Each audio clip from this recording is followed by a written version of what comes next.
दिनेश अपनी माँ से फ़ोन पर बात कर रहा था और कह रहा था कि माँ, मैं क्या करूँ, जहाँ मेरी ड्यूटी है वहाँ पर नेटवर्क ही नहीं आते। फिर मुझे देश की सेवा करने के लिए हमेशा चौकन्ना भी रहना पड़ता है, और अगर मैं ही मुस्तैद नहीं रहूँगा तो अपने अधीनस्थों से क्या अपेक्षा करूँगा। वैसे भी आजकल पड़ोसी मुल्क की तरफ से घुसपैठ बढ़ने के संकेत आ रहे हैं। जरा सी लापरवाही हमारे देश के लिए खतरनाक हो सकती है। तभी दिनेश की माँ ने कहा, रहने दे, मुझे तो लगता है अगर मैं मर जाऊंगी तो कहेगा, मम्मी तेरी चिता को अग्नि कैसे देने आऊं। पड़ोसी मुल्क ने तो फिर बखेड़ा खड़ा कर दिया। बेटा, वादा कर, तू हमारी चिता को अग्नि देने हर हाल में तो आएगा, नहीं तो हमारी आत्मा को शांति कैसे मिलेगी।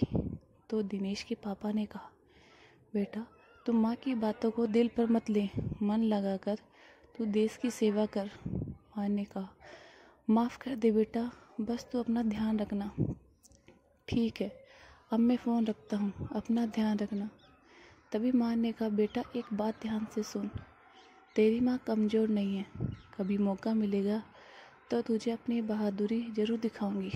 दिनेश ने फ़ोन रख दिया। आज माँ की चिंता से वो भी घबरा गया था। आखिर उसके सिवा उन दोनों का कौन है। तभी उसका साथी अफसर विक्रम वहाँ आ गया। वो दिनेश से कहने लगा, ज़रूर तुम्हारे घर पर बात हुई है, तभी तुम्हारी आंखें भरी हुई है।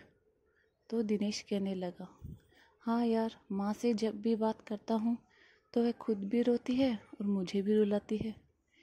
विक्रम दिनेश के कंधे पर हाथ रखते हुए बोला, सच में माँ तो ऐसी ही होती है।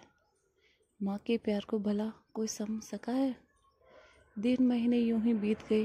कुछ दिन से पड़ोसी मुल्क की तरफ से गोलीबारी ज़्यादा ही बढ़ती जा रही थी। खबर लगी 8 से 10 आतंकवादी सीमा के इस पार से घुसने की तैयारी में हैं, जिनका मकसद देश में चारों ओर अशांति फैलाना है। तुरंत एक आपातकालीन मीटिंग बुलाई गई।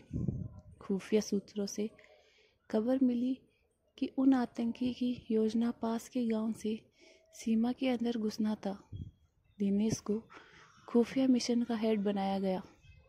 बड़े अधिकारी दिनेश को इस मिशन से जुड़े सारे निर्देश देते हुए बोले, अब हम देर नहीं कर सकते दिनेश, हो सकता है इस मिशन में कुछ समय लग जाए।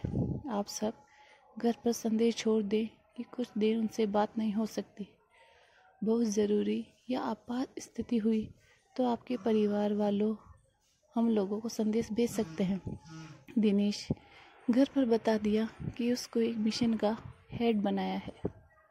उसने मम्मी पापा को अपना ध्यान रखने को कहा।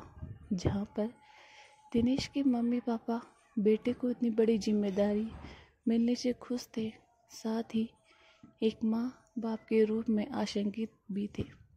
दिनेश बोला, पापा अगर कुछ बहुत ज़रूरी हो तो एक नंबर दे रहा हूँ जिस पर आप मुझे संदेश दे सकते हैं। दोनों ही मन बेटे की सलामती की दुआ मांग रहे थे। इधर दिनेश और उसके साथी बिना एक पल गवाए मिशन के लिए निकल पड़े। एक दिन दिनेश के पापा को दिल का दौरा पड़ा तो उनके नाते रिश्तेदारों ने दिनेश को बुलाने के लिए कहा। तो दिनेश की माँ ने अपने आप को संभालते हुए मना कर दिया, नहीं, मेरा बेटा अभी नहीं आ सकता। उनकी बात सुनकर रिश्तेदार बोले, पर भानु जी की चिंता को अग्नि कौन देगा। इस समय बेटा नहीं आया तो क्या फ़र्ज़ निभाया। मेरा बेटा इस समय भारत माँ का फ़र्ज़ अदा कर रहा है। रही बात चिता की, तो अग्नि देने की तो साथ जीने मरने की कसम खाई है। हमने मर तो नहीं पाई, पर इतना कर ही सकती हूँ। लेकिन जाने कैसे दिनेश के पास संदेश पहुँच गया। उसने अपनी माँ की फिक्र हुई, माँ किस हाल में होगी। वो अपने साथ कमान सौंप हेडक्वार्टर आया और तुरंत अपनी माँ को फ़ोन लगा भावुक होकर बोला, माँ तो चिंता मत कर, मैं तुरंत निकल कर आ रहा हूँ। तभी उसकी माँ ने कहा, नहीं बेटा, तुझे मेरी कसम, तू अपना फ़र्ज़ अदा कर। दिनेश बड़े धीरे से कहा, पर माँ, तू तो कहती थी पापा की आत्मा को शांति नहीं मिलेगी। बेटा, तेरे पापा को तभी शांति मिलेगी जब तू अपना फर्ज पूरा करेगा।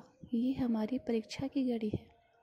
माँ की जिद के कारण दिनेश नए जोश के साथ दुश्मनों से लोहा लेने चल दिया।